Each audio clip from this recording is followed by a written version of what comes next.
Yes, good morning, church. Mahina yung palakpak na yan para sa Panginoon. Alalahanin niyo po, hindi para sa akin yung palakpak na yan. Dapat mas malakas sa Panginoon. Pwede natin gawin ulit once again. Tapos, ngitian ninyo yung mga katabi ninyo. Yan, sabihin niyo, good morning. Dapat yung mga ngiti natin, hindi yung mga ngiting binagyo eh. Di ba? Tapos na yung bagyo eh. And of course, we welcome you sa mga kaibigan natin. Welcome po sa Solution Grace Church and my name is Laverne Ducot. At maraming salamat po for coming despite na alam natin na ang Las Piñas po ay sikat nitong bagyong ito dahil ang sobrang baha ang naranasan po ng Las Piñas. And we're praying na sa mga nanonood po online at sa mga kapatid natin na hindi nakarating ngayon, naintindihan po natin, may mga iba pa, naglilimas pa ngayon. So, buksan nyo lang po ang inyong, of course, nakabukas naman ng mga cellphone, ano? So, tutok lang sa ating pananambahan habang naglilimas kayo ng mga baha sa bahay ninyo. Ang mahalaga, nandito tayo sa church, amen? And before we move on sa ating mga pag-uusapan, excited ako pag-uusapan natin today, ay gusto ko muna batiin ang bawat isa. Of course, those who are watching online, good morning po sa inyo. Kung kayo po ay nanonood sa ibayong dagat, good morning, good afternoon, and good evening. At maraming salamat po for joining us today. Masaya po kami na nakakasama kayo. Kasama ng mga kaibigan natin na nanonood sa Hong Kong, sa Zimbabwe. Oy, meron tayong mga nanonood sa Zimbabwe. Ha? Kahit hindi ko alam kung saan yon. Sa Timbuktu. Sa bundok ng Mekekekwe. Meron akong nabalita na nanonood sa atin doon. So maraming salamat.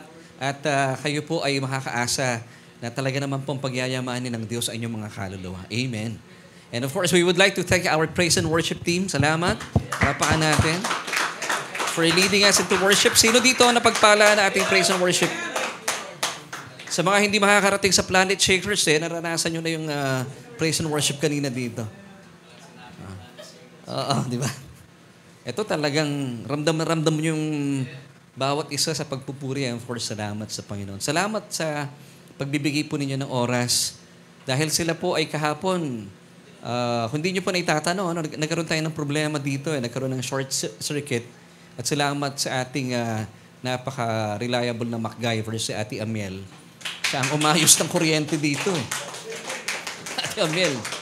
At medyo ginabi na sila ng practice. Pero sa kabila po noon ay talagang medyo kapos sa oras, pero ang ganda pa rin po ng kinalabasan. Thank you so much, praise and worship. At mamaya po meron gawain ng mga kabataan, so let's pray for them. At gusto ko rin pong batiin ng mga kaibigan natin. Alam niyo, meron akong kaibigan, hindi lang kaibigan actually kapamilya na Siya po ay, tama ba? Siya ba galing pa ng Angeles, Pastor? Yan, welcome natin si Pastor Chan. Alam mo, saan kami nagkakilala ni Pastor? Of course, sa Biyaya, nagkakilala kami kung daw nagkakamali. Dahil nasa DZAS pa ako ng Pastor. So, nakikinig sila. So, maraming salamat. Si Pastor Chan ay ginamit ng Panginoon sa aming buhay at kami po ay nagkaroon ng karanasan para magministeryo sa mga katutubo sa... Saan tayo nun, Pastor? Zambales. Yun ang ministeryo ni Pastor. So, galing pa siya ng Angeles. So, talaga pong nandun po ang kanyang puso sa mga, mga aitas. Napakasisigla ng mga kapatid natin doon ng mga aitas. Actually, magagandang lalaki ang mga kapatid natin doon Ang nakakatuwa lang talaga isipin, pag nakakasama ko sila, parang tumatangkad ako. Nung nagministeryo ako sa mga kapatid natin, talagang pag sila ay... Sandali, Pastor, nalilitan ka ba sa akin? Pag yumakap sila, talagang napaka-init na kanilang pagyakap. So, thank you, Pastor Chan, for giving us this opportunity na makapagministeryo sa mga aitas. So, please include Pastor Chan sa inyong panalangin. At siya po ay alam kong may gagawin na sa Manila. So, welcome, Pastor Chan. At alam ko si Pastor naman, second time na, Pastor, Nung first time na dumako dito si Pastor ay namasyal lang. Ngayon lang tayo, Sunday kasi kaya nakasama natin siya. At salamat. And of course, mga kaibigan natin, mga kaibigan ni Ate Erica, ang mga kaibigan. Galing ba kayo ng Planet Shakers kagabi? Sino? Wala dyan. So, mamaya manonood kayo. Hindi na. Okay. So, welcome sa mga, anong name ng mga kasama mo? Si Brother Adrian at saka si? Nelia. Clelia? Baka kaiba, ano? Pwede bang Nelia na lang para... si Clelia. Welcome, Clelia. Welcome sa ating church. At of course, mga kaibigan natin, once again, this is Solution Grace Church. Sila ay tiga Las Piñas din. Ayun, welcome po. And we hope to see you. Hindi ito yung first and last. We hope to see you sa mga susunod na panahon. At malay nyo, baka sabayan pa kayo ni Pastor Chan mula Angeles. Pwede, ano, Pastor, ano? Anyway, sa mga nanonood po online, once again,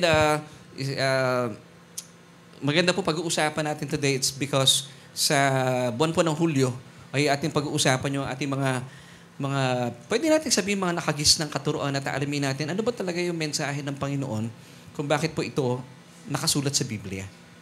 And as we move on, let's pray po muna para tayo po ay humingi ng paggabay sa Panginoon. Aba, we thank you once again. Dahil kanina pa man sa aming pagsisimula ay nag-uumapaw na po aming mga puso dahil alam namin na napakarami pong makasaysayan at kamanghamanghang bagay ang gagawin mo sa amin sa araw na ito. Dalayan ko po, O Diyos, patuloy mong pamanghain ang aming mga kaluluwa na iyong salita, ng iyong biyaya na sa amin po ay magtatanggal na anumang duda, pangamba sa aming mga buhay. Pagyayamanin mo kami dahil naniniwala po kami yung biyaya ay sadyang mapagpalaya. And so Lord, we thank you. We ask the Holy Spirit na kayo po ang siyang patuloy na mangunguna. Hindi po ang inyong lingkod because ang iyo pong pangunguna sa amin ang siyang maghahatid sa amin sa katotohanan. At ang lahat na ito, O Diyos, sa aming hinihiling at kinikilala sa pangalan ni Jesus. Amen at amen. So once again, welcome po sa church. At sa kabila ng mga binagyo, tinanong ni Ate Jackie kanina, sino po dito yung mga binaha? Wala, kami binaha sa loob. Hindi naman sa loob pala. Natanggal na yung kisame namin. Sabi ko, ganda pala ng kalangitan, no? Habang natutulog ka. Kitang-kita mo yung kalangitan. Yung pagbabago sa buhay namin, hindi kami natutulog sa kwarto, kami muna nasa sala. Ang tindi nung bagyo na to talaga. Pero sabi nga namin, habang nahulog yung kisame namin, siyempre kami mag-asawa, linis ng linis, ano? Napapansin ko, nahuhulog din yung loob niya sa akin dahil lagi kaming magkasama. Siya yung tiga-punas. Ako naman yung tiga-tingin dun sa mga nangyayari sa kalawakan. So ang tinutukoy ko lang, ang buti ng Panginoon, no, sa kabila po ng mga turing natin hindi kagandahang bagay na nangyayari, pero meron tayo nakikitang kabutihan sa Diyos. Amen? Hindi tayo nega. Of course, pwedeng sabihin natin, paano nyo nagagawa yan? Hindi ko rin alam Biyaya ng Panginoon. Di ba sabi ng Bible, Romans 8:28, for you know that all things work together for good to those who love God. Sabi nga, Panginoon, medyo sira na itong aming tinitirahan. Ang paniniwala ko, pag may nasisira, may gagawa. Or pwedeng palitan. So excited na kami dun. Di ba? Amen. So sa mga binaha, huwag kayong malulungkot. May mga ginagawa ang Panginoon kami. Lalo kami naging close ni Mrs. Di ba? Sabi ko sa inyo, habang nahuhulog yung hindi ko alam kung ano yung mga bagay na pero lalong nahuhulog ang damdamin niya sa akin. Hindi ko naman masisi. Kasi kahit naman ako nasa kalagayan niya Ganun din naman mararanasan ko, di ba? Hindi ko alam yung tawa niyo kung pabor sa akin yun o hindi. Anyway, pag-uusapan po natin today at alamin natin yung ilang mga kataga sa Biblia at alamin natin para kanino ba sinambit ito ng Panginoon. Nang sa gayon tayo po mga mananampalataya ay matuto sa ating buhay, paglakad. Di ba sabi ng Panginoon in John 10 verse 10, I am come. Present tense yun, I am come that you might have life and that you might have it more abundantly. Napansin niyo yung word na might? May yun past tense ng may. So, ibig sabihin may potential to those who will believe. Pero kung hindi ka maniniwala sa pinapangako ng Panginoon sa iyo that He came to give us life and life abundantly, hindi mo ma-enjoy yung buhay na ito. Kaya pala sabi nung talata, I am come that you might have life. So it's up to us to believe. So lahat po ng mga biyaya at pagpapala ng Diyos ay mararanasan ng isang mananampalataya kung kayo po'y nagtitiwala sa Diyos.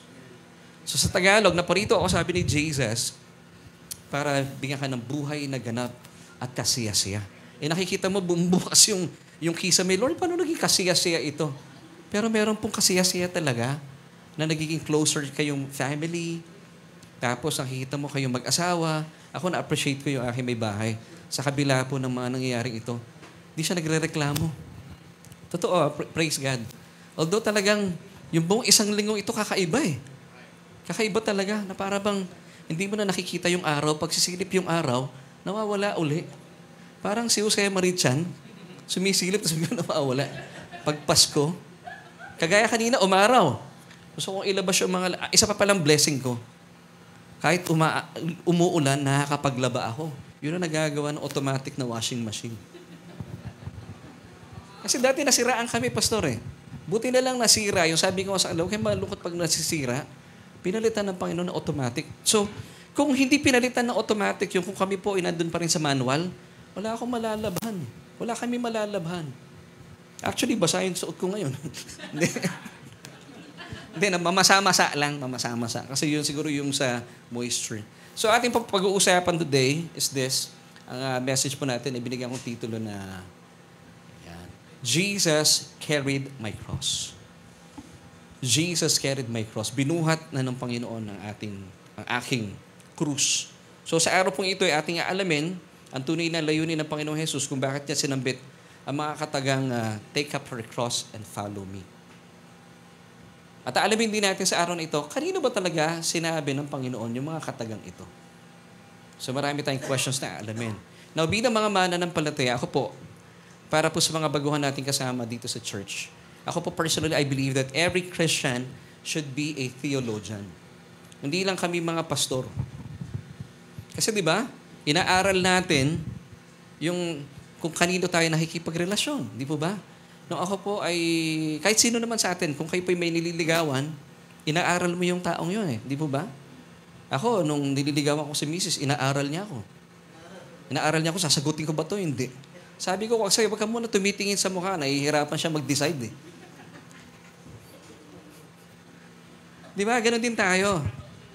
Na inaaral natin ng Diyos. Theologian. Tayo po'y mag-aaral ng Diyos. So, kinikilala natin siya.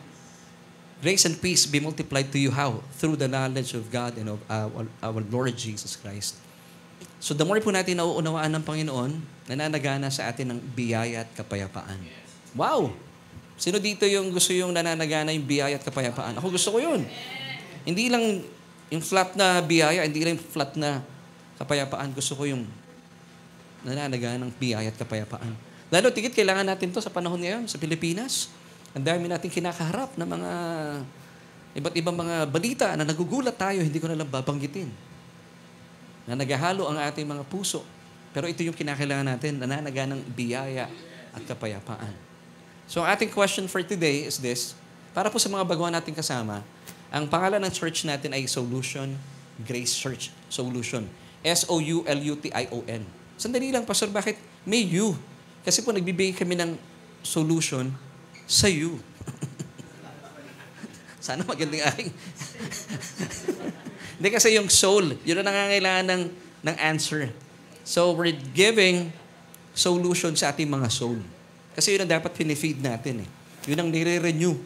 Renewing of the mind. That's why, at the start of our teaching, meron mo ng question. And then, at the end of the service, or at the end of the message, meron tayong solution. So yun ang pangalan ng church natin, Solution Grace Church. We're providing solution sa ating mga soul. Of course, kinukuha natin ito through the Word of God. Through the Word of Christ. So ito yung ating question na sasagutin mamaya. Do Christians have their own cross to carry? Do Christians, tayo mga born-again Christians, meron ba tayo mga kani-kanyang mga krus na kailangan buhatin? Tawag ng ibang mga pastor dito, mga krusito. Kasi kay Jesus daw malaki. Life size. So yung atin, mga kanya-kanyang, narinig ko to sa isang pastor eh, may kanya-kanya tayong mga krus.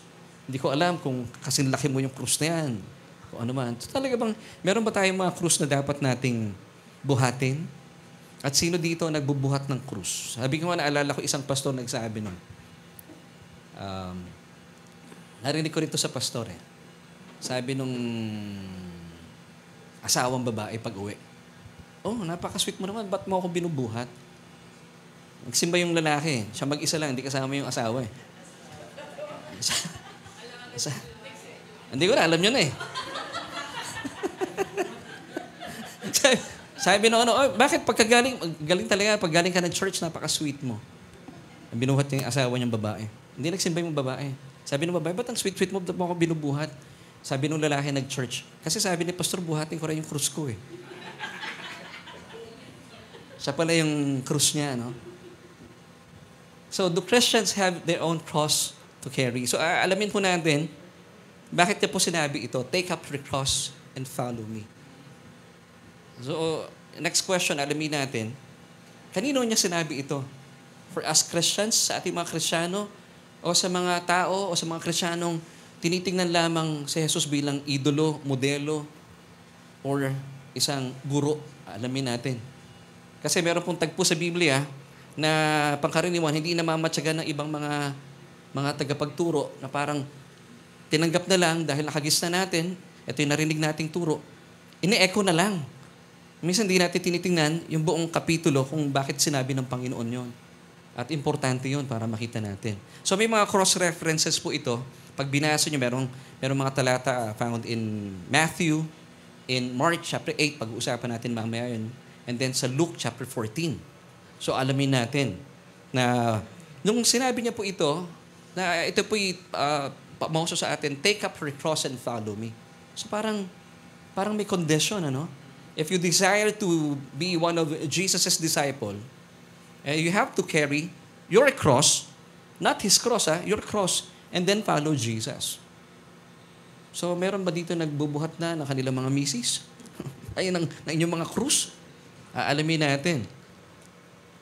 At alamin din natin, para kanino niya sinabi yung mga katagang ito. So, simulan natin sa Luke chapter 14. Verses 26 until 27. If anyone comes to me, by the way, si Jesus po nagsasalita dito, and does not hate his father and mother, wife and children, brothers and sisters, yes, and his own life also, he cannot be my disciple. Now, let's face it, medyo mabigat yung mga katagang ito. Napaka-challenging po nito. Kung sasabihin sa'yo ng Panginoon ito, sandali lang, parang sasabihin mo, Lord, saan po kayo nang gagaling? Anong hugot mo? Di ba? Verse 27, and whoever does not bear his cross or carry his cross and come after me cannot be my disciple. So yung cross-reference ito, it's found in Mark 8:34. When Jesus had called the people to Himself with His disciples also, He said to them, whoever desires to come after me, let him deny himself. That's number 1 requirement. You have to deny yourself. Number 2, take up your cross and then follow me. So may 3 requirements if you desire to come after Jesus. So alamin natin, nung sinabi ba ito ng Panginoon, was He comfortable and happy? Kasi sa mga sinasabihan niya to, medyo hindi comforting words po ito. Let's face it, Di ba? Conditions eh. Now, nung sinasabi ba ito ng Panginoon, ito ba ay isang pagkakataon? Kasi sabi po ng 2 Timothy 2:15, as believers, as Christians, as theologians, you must know how to rightly divide the word of truth. Pag nagbabasa tayo ng Biblia, dapat alam natin, according to the context ng 2 Timothy 2:15, dapat alam natin para kanino yung text, para kanino yung verse, sino yung sinasabihan, ano yung tono nung nagsasalita. So, ginagawa natin dito sa church yun, importante po yun. Amen, church? And then, sasagutin din po natin, pangatlong tanong, ano po ba yung krus na binabanggit dito, na pangkaraniwan na ito yung nakagisa natin, I would call it turo ng relihiyon. Kasi alam niyo po, pag sinasabi nating krus, sinasabi dito yung ating mga nakasanayan na turo, ito yung mga krisis ng buhay, ito yung mga pagsubok, ito yung mga problema na ibinigay sa iyo ng Diyos. Tayo po personally, ako as pastor of this church, we firmly believe na hindi po magbibigay ng problema ang Diyos. You know why? Kasi walang problema ang Diyos. Hindi pwede magbigay actually, kahit sino man Hindi ka pwede magbigay ng wala ka. Para po sa mga baguhan natin kasama dito, Hindi ako naniniwala nagbibigay ng problema ang Diyos. Nagbibigay siya ng solusyon. Ang gumagawa ng problema tayo. Kasi kung ang Diyos po nagbibigay ng problema, dapat pangalan ng church natin, Problem Grace Church. Hindi, Solution Grace Church. Because I believe that God is providing us solution. Kahit tayo po yung gumawa ng mali, although gagamitin ng Panginoon yung pangyayaring mali na yon para sa ating ikabubuti, walang condemnation, pero siya pa rin po magpo-provide sa atin ng solution. Ganon kabuti ang Diyos. Bagaman, ito ang katotohanan, sinasabi ng Bible, pero ang paniniwala ng maraming tao, binigyan ka ng Diyos ng mga problema, ng krisis, ng pagsubok, para lumago ang pananampalataya mo. Well, sabi po ng Biblia, ang ginagamit ng Diyos para lumago ang ating pananampalataya according to Romans chapter 10:17, if I'm not mistaken. Faith comes by hearing, and hearing by the word of Christ. Hindi sinabi na faith comes by problems and more problems and crisis. Hindi yun na sinabi. Although ginagamit ng Diyos ang problema, na pangkaraniwan tayo may kagagawan. Pero ang kanyang ginagamit talaga para tayo lumago sa pananampalataya, it's hearing and hearing by the word of Christ. So doon lumalago ang ating pananampalataya. Now, sinasabi ng maraming tao, binigay ng Diyos yan. Yung mga problema yan, kailangan mo pasanin. Kung ang Panginoon nga, sabi nila kung ang Panginoon nga nagpasa ng krus, tayo pa. Now, alam po sa prinsipyo ng Biblia, and I believe mag-agree sa akin si Pastor Chan, sa krus ng Kalbaryo, we call it divine exchange. Pag sinabing divine exchange, yung mga bagay na hindi kabutihan, inangkin ng Panginoon yun. He became sin at the cross. He did not become a sinner, mga kapatid, or he did not become a sinner. He became sin. Naging kasalanan po siya. Para tayo po, na nanampalataya sa Kanya, ay maging matuwid. So, lahat po ng hindi magandang bagay, inangkin ng Panginoon, kasama po dyan yung sakit at karamdaman, para maangkin natin ang lubusang kalusugan. Ang tawag doon ay divine exchange. Sa Tagalog, we call it banal na pagpapalitan. So, hindi natin pwedeng tapatan o gayahin yung mga nangyari kay Kristo. That's nonsense. Gagaya na sinasabi ng ilan. Kung ang Panginoong Jesus nga mismo ang nagpasan ng krus, sino ka para hindi magpasan? Nakakayabang yun, Sa totoo lang. Ganun pala. Nagpasan pala ng krus ang Panginoon. Pero alam niyo po, mga kapatid, ang nararanasan natin sa mundo, itong sabi ng Panginoon. Kasi kung babalang kasi natin yung mga nakagisna natin kaisipan na kung ang Panginoong Jesus nagpasan ng krus, dapat tayo rin. Medyo mabigat sa pakiramdam yun . Nung araw ang pakiramdam ko rin, at ako'y umikot sa paniniwalang yun, meron pang sabi yung lola ko, meron akong dalawang, yung nunal sa balikat. Sabi ng lola ko, naku, magpapasan ka ng krus, dalawa pa. Medyo natakot ako nun . Di ba nung araw, pag sinasabi may puyo ka dito, tapos nasa gitna, naku, makulit yan. Pinaniwalaan, tumandang makulit nga. Kahit wala na siyang buhok, pinahawakan niya, may puyo ko dito .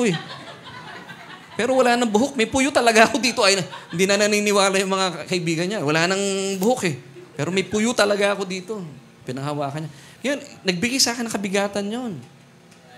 Hindi ko mapakita sa inyo kasi medyo hindi maganda yung abs ko ngayon . Nandito dalawa . Sabi ko parang ang bigat, Now, hindi yan na sinasabi ng Biblia, sabi ng Panginoong Jesus in John 16:33, yes, may mga tribulations tayo. Meron tayong mga kanya-kanyang kinakaharap ng mga kapighatian. Kasi we live in this fallen world, it's but natural to happen. Bagsak ang mundong ito because of sin.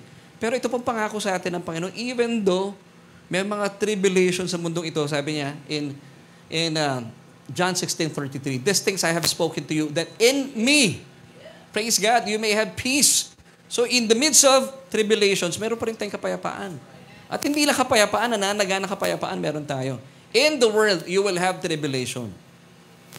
In the world. Alam niyo, pansinin niyo po yung pagkakagawa nung sentence. In the world, si Jesus po nagsasalita. Hindi niya sinabing in this world. Talagang hindi niya sinasama yung sarili niya. He does not belong in this world. Sabi niya, in the world, you may have, you will have tribulation. That's a fact.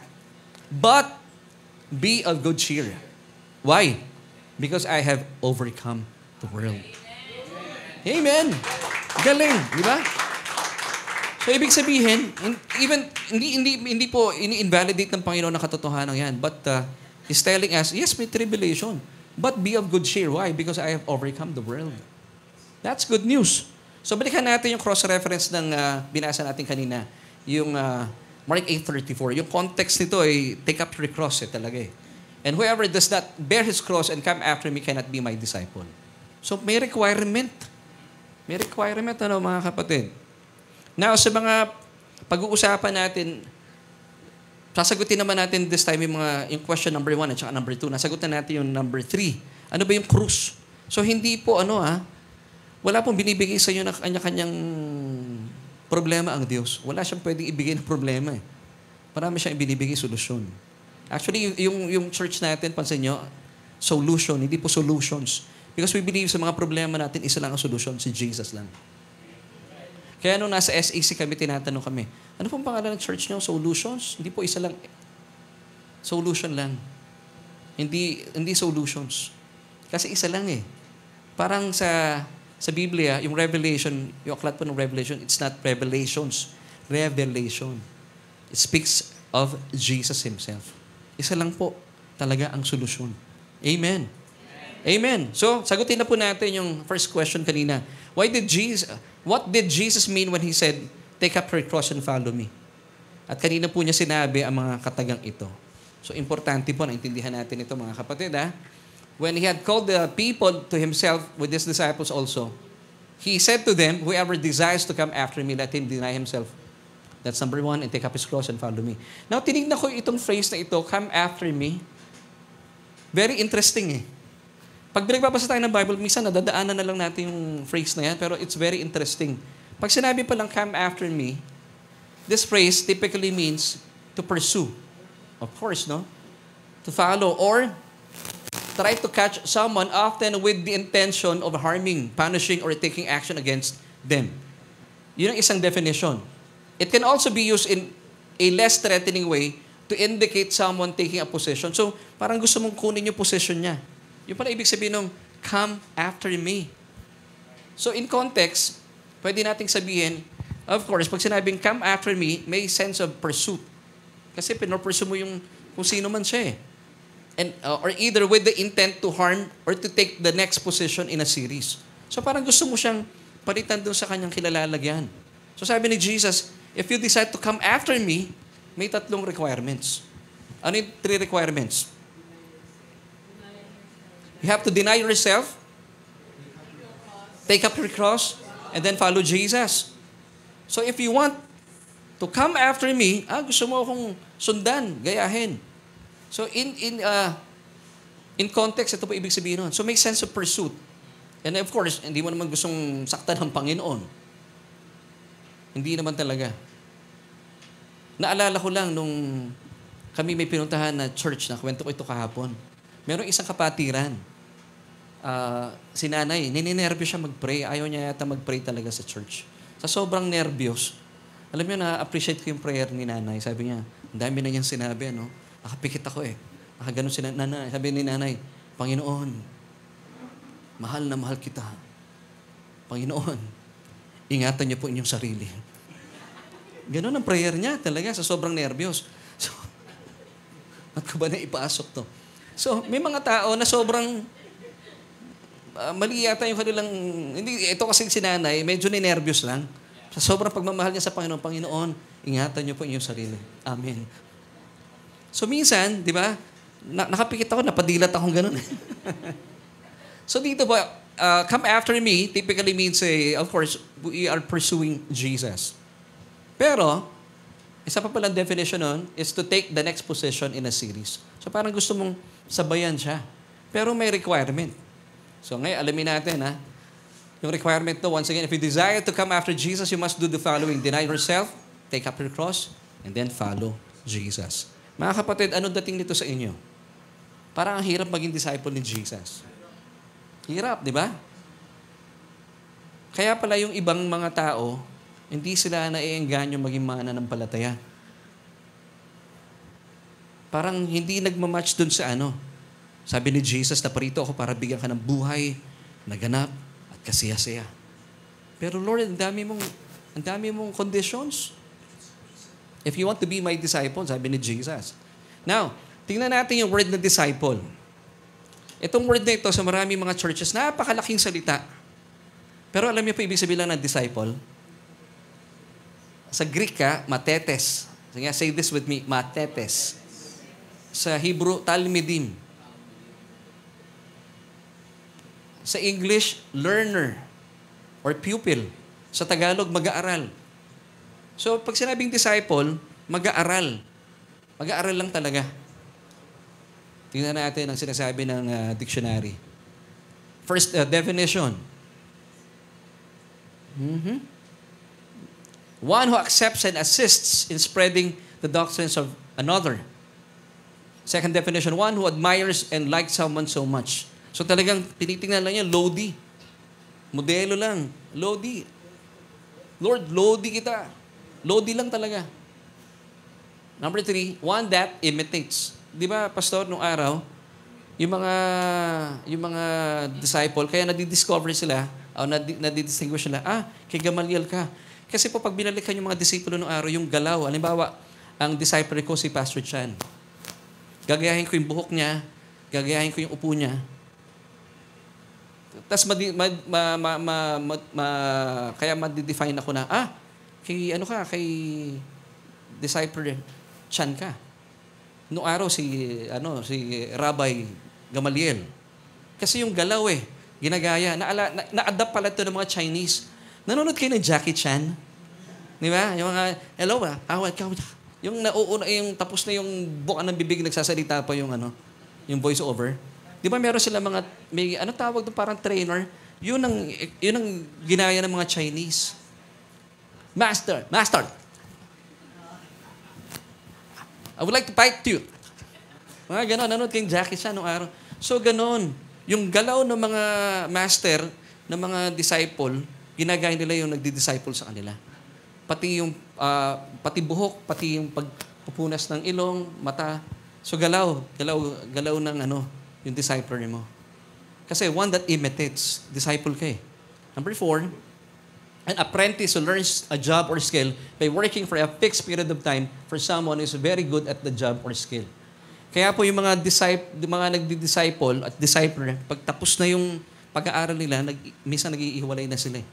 Bakit? Nakuha mo na yung gusto mo makuha Nag-aaral ka na And of course, number 5, a learner. So yan lang po ang disciple. So naalala niyo yung pinag-usapan natin before? I think it was March. Pwede pong maging disciple ka lang, pero hindi ka Christian. Kasi nag-aaral ka lang Maraming iba nag-aaral ng Bible. Alam niyo kung bakit nag-aaral ng Bible? Para may pambala sa debate. May ganon. So, hindi komot disciple ka, automatic Christian ka na. Pero I believe, ang isang Kristiyano, disciple yan. Kasi po yung mga disciple, pag nakuha na nila yung kanilang gusto makuha sa kanilang rabbi, pwede na nilang iwan yun. Nakuha ko na Pero ang isang mananampalataya, automatic ka nagiging disciple, nag-aaral siya, matetes siya, talmidim, pupil, learner, mag-aaral. Kasi nakita niya, ang ganda ng Biblia, ang ganda ng salita ng Panginoon, ang ganda ng ginawa ng Diyos sa krus ng Kalbaryo. So inaaral mo yun. Tuloy-tuloy, hindi ka bibitaw, nagpapatuloy ka sa pag-aaral. At lalo ka naiilaw sa isang Diyos sa unang nagmahal sa iyo. That's the big difference. So hindi lahat ng disciple, Christian. Pero I firmly believe, lahat po ng Christian, is a disciple. Nakuha niyo, church? Okay? Malinaw Let's go back to Mark 8:34. When he had called the people to himself, with his disciples also, he said to them, whoever desires to come after me, let him deny himself and take up his cross and follow me. So that's the 3 requirements for you to be, if you desire to be a follower of Jesus o disciple. Now, tingnan natin yung cross-reference ito in Luke 14, verses 25 until 26. Now, great multitudes went with Jesus, and he turned and said to them, if anyone comes to me and does not hate his father and mother, wife and children, brothers and sisters, yes, and his own life also, he cannot be my disciple. Paano yan? So dapat, you will hate your mother, your father.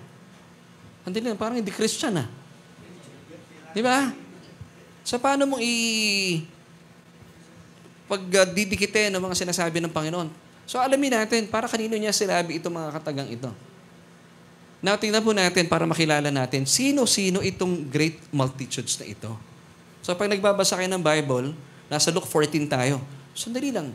So, sinabi niya itong mga mabibigat na katagang ito, let's face it, medyo strong words po ito. Sa, kanino? Great multitudes. So, si Jesus, sagutin na rin natin third question, was he happy and comfortable with these people? Mukhang hindi. Di ba? Na para bigyan ko kayo ng overview. Ang Luke 14 po ay inibitahan si Jesus sa isang ruling Pharisee. Isang araw ng Sabbath. So, inibitahan siya doon para kumain. May piging, marahil ano? Now, napansin ni Jesus kung bakit hindi po siya happy at hindi siya comfortable because habang pagpasok niya doon sa invitation na yon, yung mga mata ng mga tao, mga onlookers, mga spectators, in other words, mga meron o mga marites. Mga marites. Kasama sa mga marites na ito, yung mga Pharisee at mga scribes. Ano yung scribes dito? Mga teachers of the law. Mga eksperto sila sa kautusan. Now, mababasa natin mamaya, paano masasabi natin hindi comfortable ang Panginoon? Because minamatsagan nila ang Panginoon and they were hoping to trap Him. Paano natin nasabi? Kasi pagpasok pala ng ating Panginoon Jesucristo, ito nakakatuwa dito. Ito mga Pharisees at mga scribes na to, alam nila, kapag nakakita si Jesus ng may sakit, naku, sigurado papagalingin niya. Kaya si Hodang Sabbath day yan. Why? Because they were hoping to trap Him. Para meron silang maiba tong mali kay Jesus because according to the law, hindi ka pwedeng kumilos on a Sabbath day. Ilalo tigit magpagaling.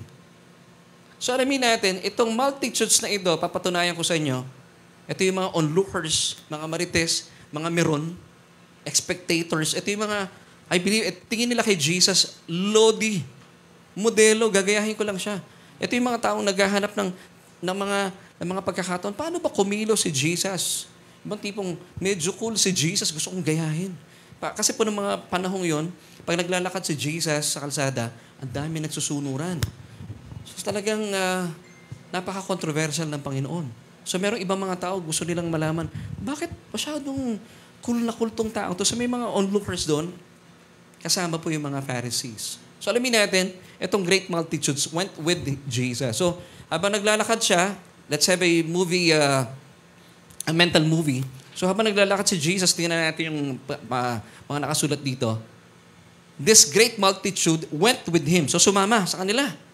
And then, kaya pala si Jesus, He turned and said to them. So ibig sabihin parang ganito. Kung nasa likod ko sila, sumabay, naglakad ako. Ako si Jesus. And then He turned. Subukan nyo gumanyan. I can feel it. Di ba? Parang si Alice Dixon lang. So, and then He said to them, para ma-establish natin, sino itong multitudes ito. And then, sabi ni Jesus, ito yung mga strong words niya. If anyone comes to me and does not hate his father and mother, wife and children, brothers and sisters, yes, and his own life also, he cannot be my disciple. So, itong mga to, hindi komportable ang Panginoon. So, pag may binabasa tayong teksto sa Biblia, as part of 2 Timothy 2 verse 15, dapat alam natin yung context. Hindi lang tayo basta kuha ng kuha. Hindi, sabi ng Panginoon if ever wants to be my disciple, you have to deny yourself. Ganun kaagad no? Take up your cross and then follow me. Pero alamin natin kanino niya sinabi. Papatunayan ko sa inyo mga kapatid na hindi chismis ang mga sinasabi ko. Dapat hindi po tayo pag gano'n lang ng pagbabasa ng Bible dahil dapat buong kapitulo. So balikan natin muna yung first verse ng Luke 14. It happened one Sabbath. So tama yung sinabi ko kanina, ano? When Jesus went for a meal at the house of one of the ruling Pharisees, that they were watching Him closely. So ibig sabihin talagang minamatsagan nilang Panginoon. Ang hirap kumilos nito. Kumilos na ba kayo para kayo nasa numero, di ba? Tatapak siya. Parang binabantayan yung kilos mo, no? Why? And carefully, hoping to entrap Him. So naghahanap sila ng dahilan para masilo nila ang Panginoon. Evil mind, itong mga taong ito. Hoping to entrap Him. Sama, ano? Then, verse 2. Ito ang nakakatuwa sa mga Pariseo at mga teachers of the law. Malinaw sa kanila, at gusto ko pong sabihin ito sa mga taong may mga sakit. Tingnan natin ang pananampalataya nito mga Pariseo at mga maalam sa kautusan. Naniniwala sila na kapag naglagay ka sa harapan ng Panginoong Hesukristo nung panahong yon, nang may sakit, kasi hodang Sabbath day, papagalingin talaga ng Panginoon. So, kung may sakit po kayo, keep believing that God wants you well. Kasi ang mga Pariseo naniniwala Bakit ko nasabi? And there in front of Jesus was a man who had dropsy. Extreme swelling. Tinignan ko yung dropsy. Parang elephantiasis yata ito namamaga. Huwag niyo na pong tingnan ng mga katabi ninyo. Magagaling po yan. Wala po silang sakit. Okay. Then, tingnan natin in verses 3 to 4. And Jesus, still with Luke 14, answering, spoke to the lawyers and Pharisees, saying, Is it lawful to heal on the Sabbath? Alam mo, ang ginawa dito ng mga Pharisees and lawyers. So, malinaw sa inyo mga kapatid, kasama sa great multitudes yung Pharisees and lawyers. Okay, na-establish na natin, Then, verse 4, But they kept silent. Di sila kumibo. Alam niyo naman mga Pariseo And, ano ginawa ng Panginoon dito sa may dropsy? He took him and healed him. Of course. Pag nakakita na may sakit ng Panginoon, papagalingin niya. Until today, because Jesus is the same yesterday, today, and forever. Huwag niyong sasabihin, hindi, noon lang nagpapagaling ang Panginoon. No. Jesus is still the same yesterday, today, and forever. Now, ito maganda. Pinagaling niya yung may sakit, yung may dropsy. Nilagay sa harapan ng Panginoon. And then, para hindi na madami ito may dropsy na ito, anong ginawa ng Panginoon? Hindi siya naghanap ng kakampi. Boy, pinagaling kita, huwag kang aalis Pinagkakaisahan ako ng mga ito. Huwag kang aalis, diyan ka lang, back-upan mo ko. Hindi, ang ginawa ng Panginoon, and let him go. Ang galing ng Panginoon. Hindi kanya isasama sa gulo. Ililigtas kanya talaga. Hindi siya nagbigay ng price tag doon sa taong yun. Pinagaling kita, huwag kang aalis dito, baka pagkaisa ng mga yan. Back-upan mo ko, boy. Hindi, walang ganon. Walang ganon. Pinauwi niya yung taong yun because ganon po, part ng pagliligtas ng Panginoon yun. Okay, balikan natin. Luke 14:25 till 27. So, na-establish na natin na yung great multitudes, mga onlookers, mga spectators, mga miron, mga marites, including the Pharisees and the scribes. So, ito yung sinabihan ni Jesus.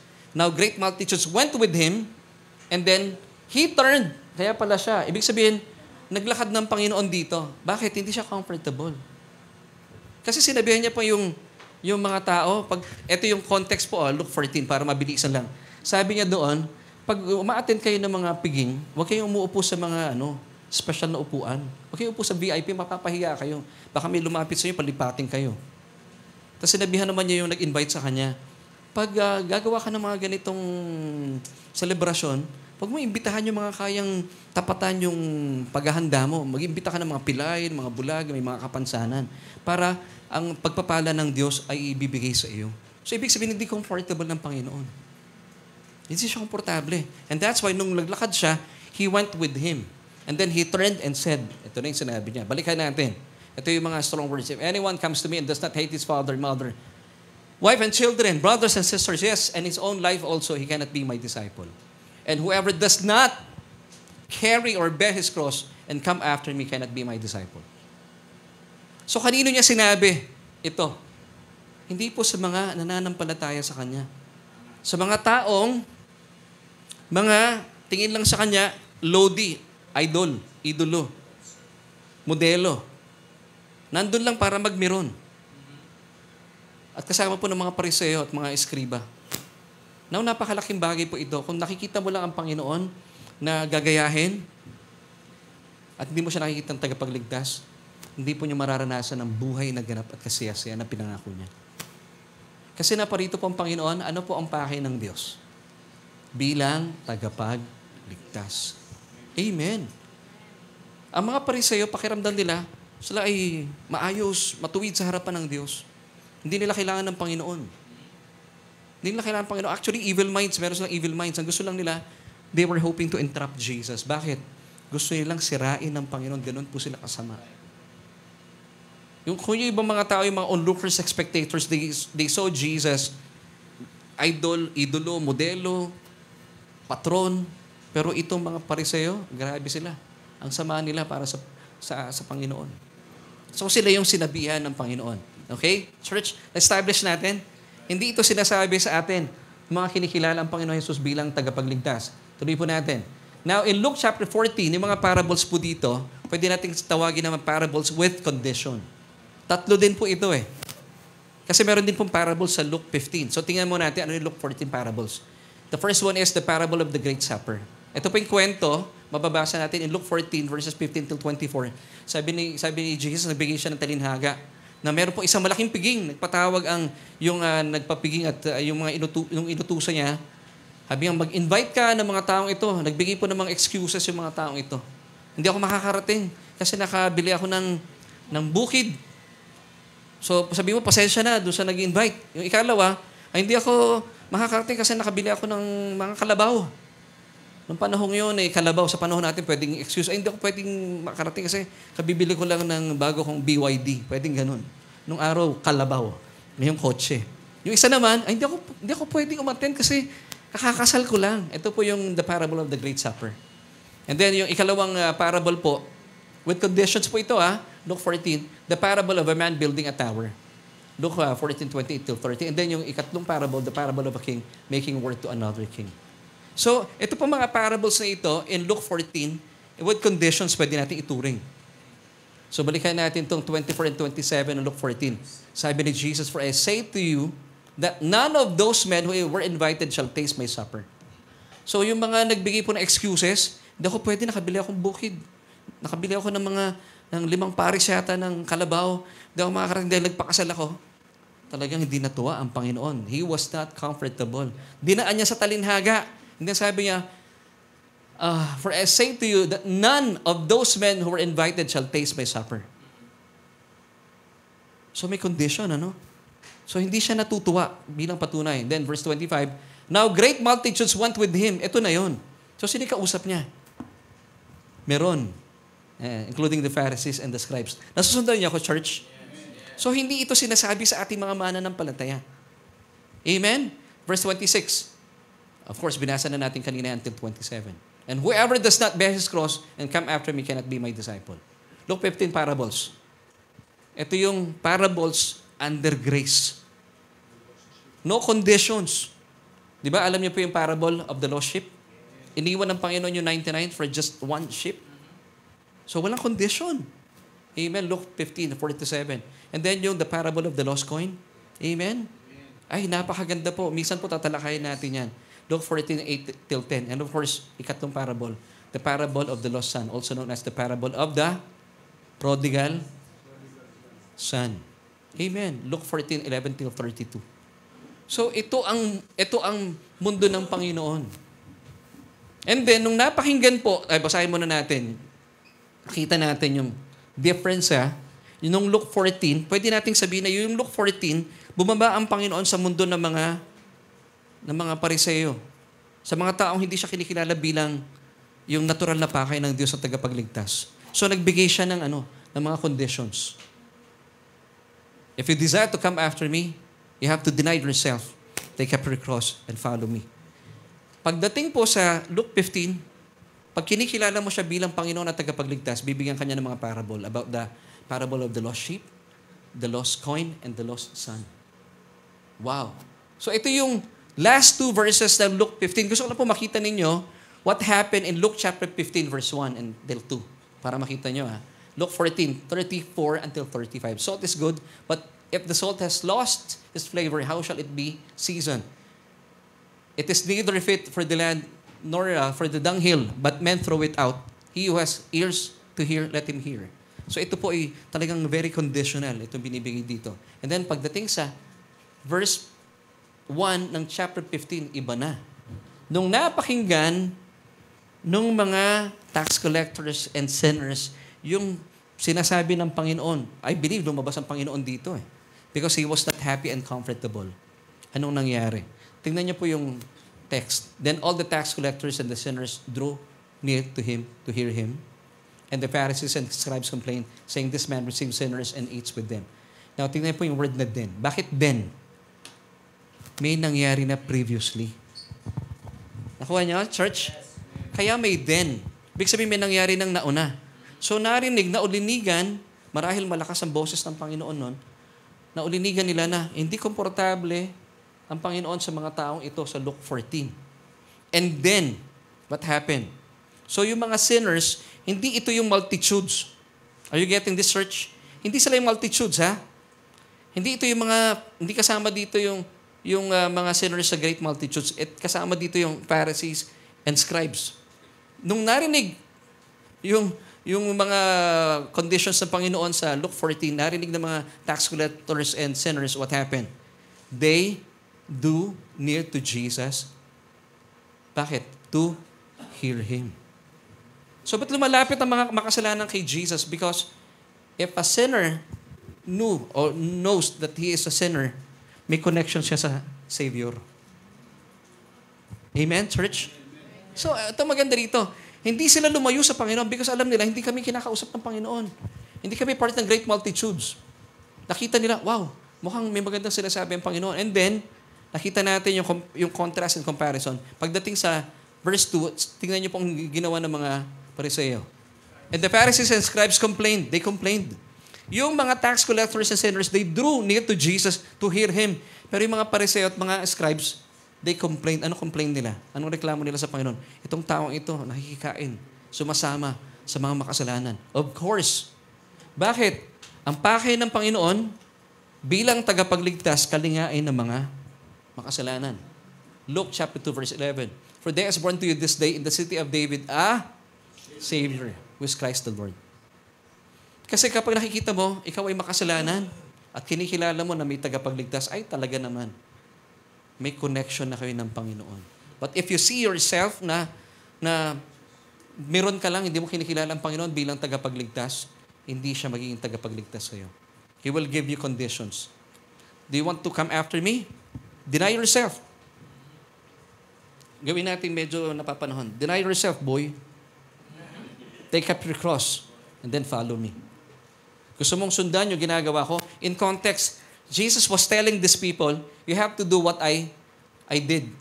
Sa mga tao sa panahon ngayon, iniwan ko ang langit, nagkatawang tao, nagdusat na namatay sa krus ng Kalbaryo. Maraming Christians sa ngayon, hindi nag-agree, evangelical Christians, hindi nag-agree sa penitensya, of course.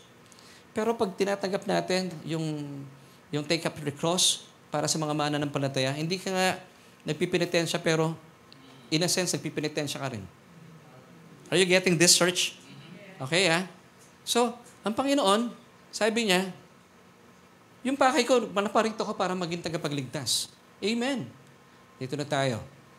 Alam niyo po ba ang dahilan para po sa mga bago nating kasama at sa mga nanonood sa atin online? Kung bakit binitray, ano sa Tagalog ng betray?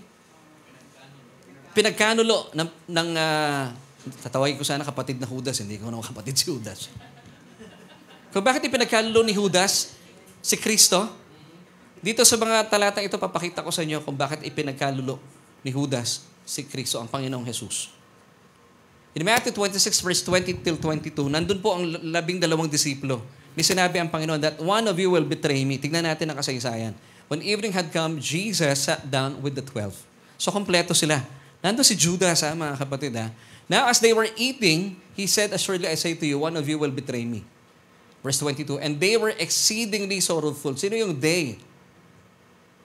It's the 11 disciples. And they were exceedingly sorrowful. And each of them began to say to him, Lord, is it I? Tignan nyo sa verse 25. Ibang sinagot ni Judas, Rabbi, is it I? Gusto ko pakita sa inyo to. Yung 11 disciples, so sinabi ni Jesus, one of you will betray me.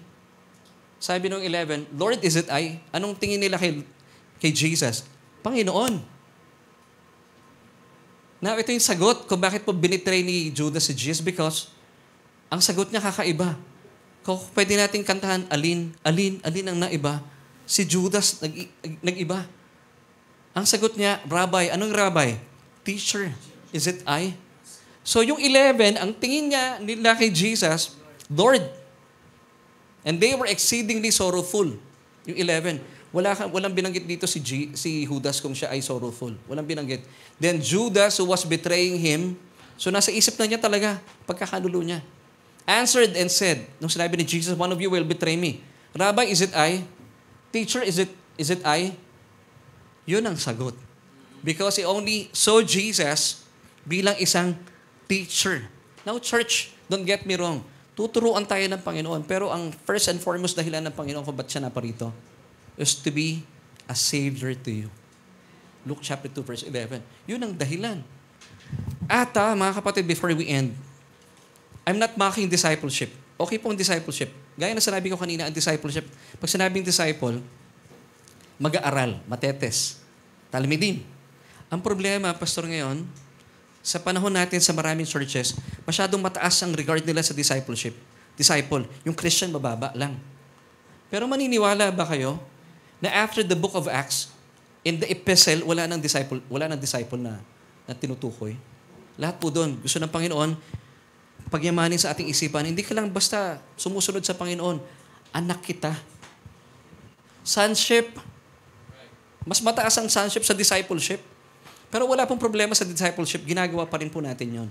Kasi nag-aaral pa rin tayo ng salita ng Panginoon. Pero hindi tayo nag-aaral para gawin lang yun na papag-aralan natin bilang bala sa debate. Hindi natin gagawin yon. At hindi tayo makikipag-debate. Tayo ay nag-aaral dahil Kristiyano tayo. Gusto natin mas marami pong taong maligtas. Pag may nagtanong sa atin, alam natin yung isasagot natin. Amen, church? So, in Acts chapter 11, verse 26. Now, church, gaya na sinabi ko kanina, ang Acts po hanggang chapter 28 lang. Doon na natapos ang disciple. Wala ka na mababasa sa mga epistle na disciple. Laging anak, sonship. Now, in Acts chapter 11, verse 26, yung mga disipulo, tinawag na silang Christian. And when he had found him, he brought him to Antioch. So it was that for a whole year, they assembled with the church and taught a great many people.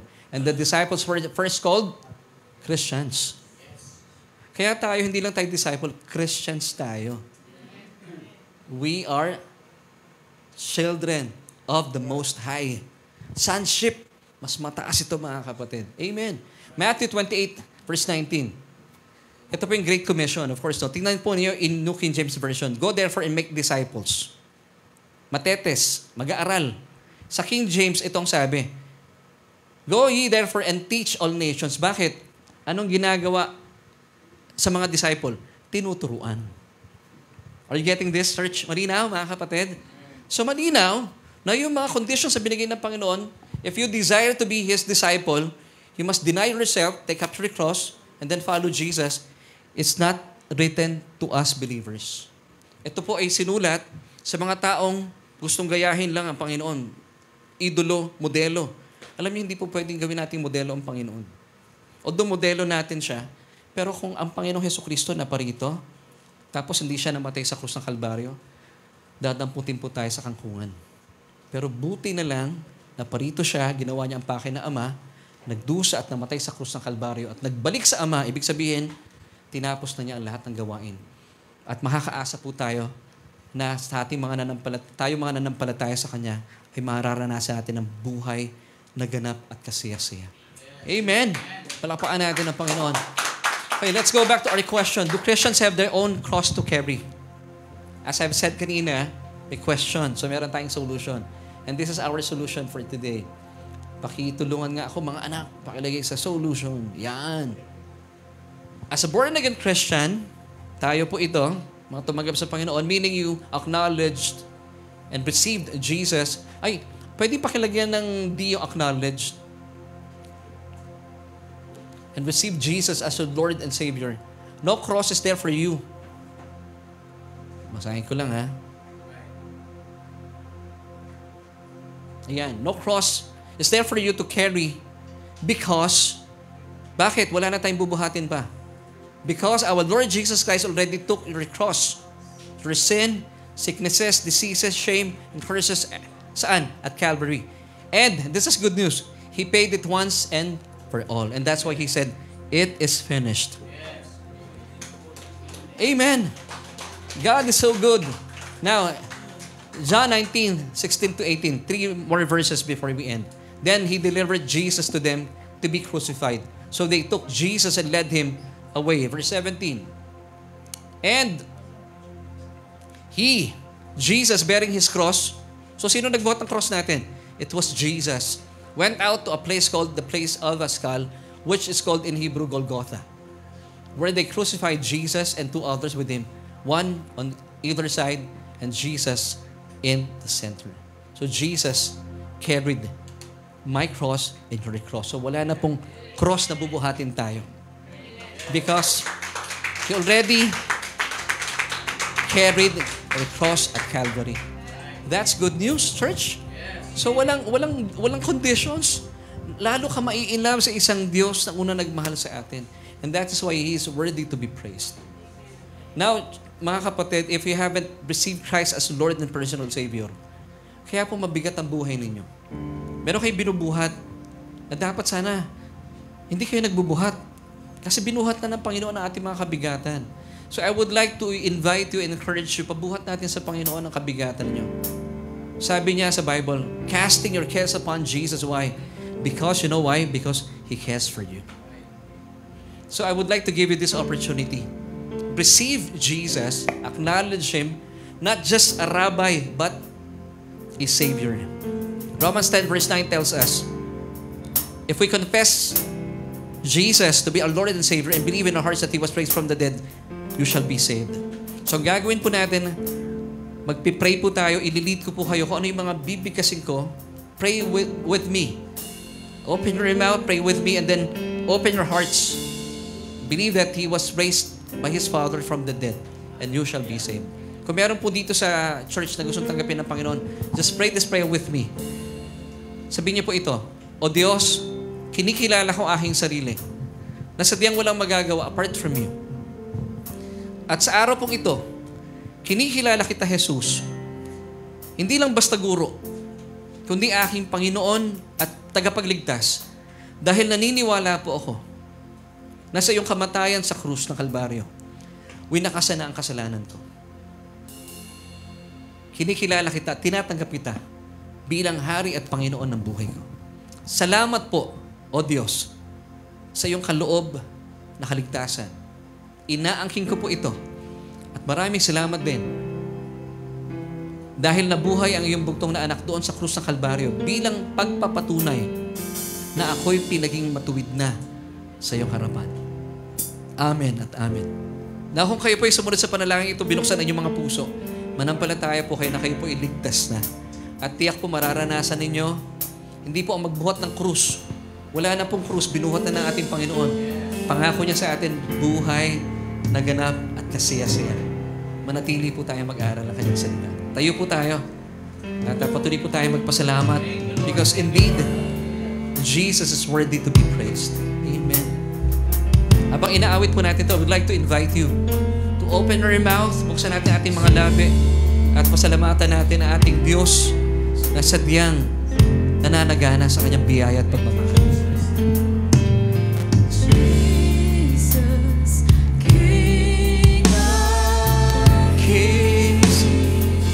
Jesus, Majesty.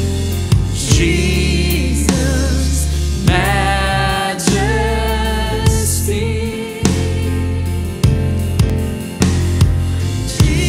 Jesus, King of Kings. Jesus, Majesty. Jesus, Majesty.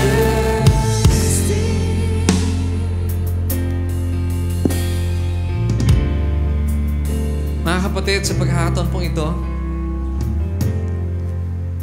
I pray na nakita po natin na sa Biblia, sa salita ng Panginoon, hindi po siya naparito para bigyan ka ng kabigatan sa buhay.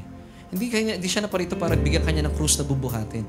Naparito siya para ipakita sa iyo that 2,000 years ago, He already carried your cross. Kasi dapat tayo po yung nakapako sa krus para pagbayaran ating mga kasalanan. Pero hindi nga po tayo karapat-dapat. And that's why God provided His only begotten Son.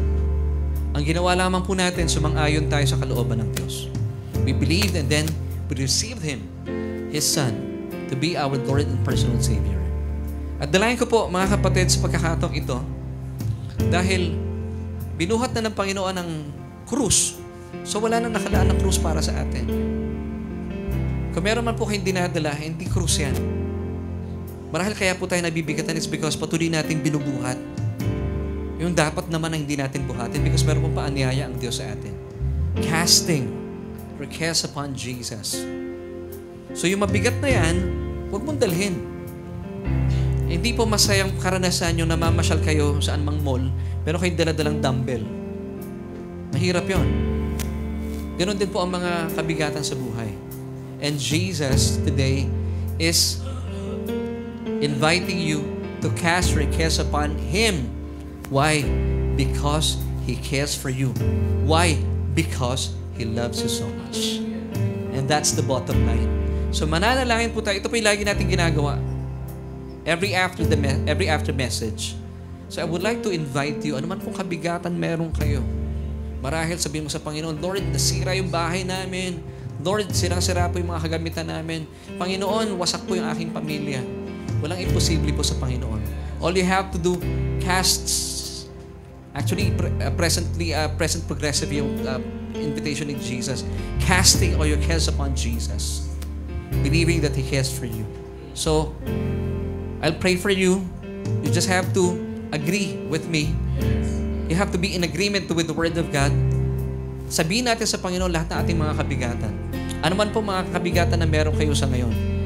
Jesus is not giving you conditions, but He is giving you His love. So let Jesus embrace you today. Pwede po ba yan, church? So pwedeng itaasan yung mga kamay. Kahit bahala po kayo, buksan natin ating mga bibig. Sabihin natin sa Panginoon, Abba, we thank you so much for the message that you have given us today. Salamat po. Dahil patuloy mo kami tinuturuan at pinagyayaman na aming mga kaluluwa sa yaman ng iyong biyaya na kung saan ay iyong salita, O Diyos, ay hindi po nagbibigay ng kondisyon because nananaga ng probisyon. O Diyos, nakikita mo po ang iyong mga anak sa oras na ito dito sa church and even those who are watching online. As we have said in the scripture, casting your cares upon Jesus, casting our cares upon you, Lord, because you care for us. Panginoon, naririnig mo ang mga puso na aming mga kapatiran. Come on, church. Buksan po natin ating mga puso. Cast your cares upon Jesus. He cares for you. Panginoon, marami po nasalanta ng bagyo nito mga nakalipas na araw. May mga iba't ibang problema marahil ang mga kapatid namin ngayon. May ilan po dito may mga problema sa kanilang pamilya, sa kanilang finances. Mga nanonood sa online, may mga problema din sila makarating sa church dahil marahil sila po ay nasa banig ng karamdaman. Lord, mas makapangyarihan ng iyong biyaya. At naniniwala po kami. Gaya po ng isipan ng mga Pariseo, naglagay sila doon sa pintuan na madaraanan mo ng isang tao may sakit na pamamaga sa kanyang buong katawan. Dahil naniniwala sila na anyone na makita mo may sakit, pinapagaling mo. At naniniwala din po kami na bawat isa ngayon na may karamdaman ay nais mo sila po ay gumaling because you are the same yesterday, today, and forever. Thank you, Lord. Church, receive your healing today. Thank you, Father God. Salamat po. At ano man po mga binubuksan ng aming mga kapatiran ng kanilang mga labi at puso ng mga kabigatan. Salamat po dahil ito pong mga bagay na ito na nagbibigay ng bigat sa kanilang mga puso ay inangkin mo na. Dahil kayo po sadyang nagmamalasakit sa mga minamahal mo. We thank you, Lord. Ngayon pa lang, we thank you in advance. Purihin ka, O Diyos. Salamat, O Diyos.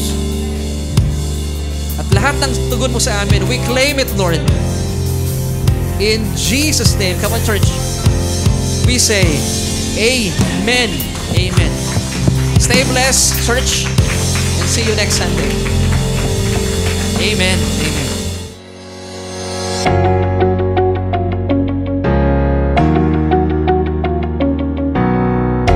Amen! Thank you, Lord, sa panibagong revelation na nakuha namin today. Naku, napakarami kong natutunan. Ikaw ba? Let us know in the chat box kung ano yung mga favorite takeaways mo, ano yung mga nagrema sa'yo from our message for today. Now, let us continue to honor and worship our Lord Jesus Christ by giving our tithes and love offering. But before that, let me remind you guys na inyong tithes ay para sa inyong home church. Pero kung kayo ay bago and you considered Solution Grace Church as your home church, here are the ways on how you can give your tithes and love offering. You can see it here on the screen on how you can give. Pwede nyo kunin ang aming account number or kung nasa labas kayo ng Pilipinas, pwede nyo i-scan ang QR code ng aming bank account. Thank you for being a faithful tither and a generous giver. As we give our tithes and offering to the Lord, let me pray for you. Heavenly Father, we thank you that we can give to you. In this form of giving our tithes and offering, we honor and we worship you. We believe that this is not about us, but you alone. And I declare blessings and favors on us today and in the coming days and weeks. In Jesus' mighty name, amen. Thank you for joining us today on our Sunday online worship celebration. My name is Emma, and we hope to see you next week. Keep this in mind. You are greatly blessed, highly favored, and deeply loved by God.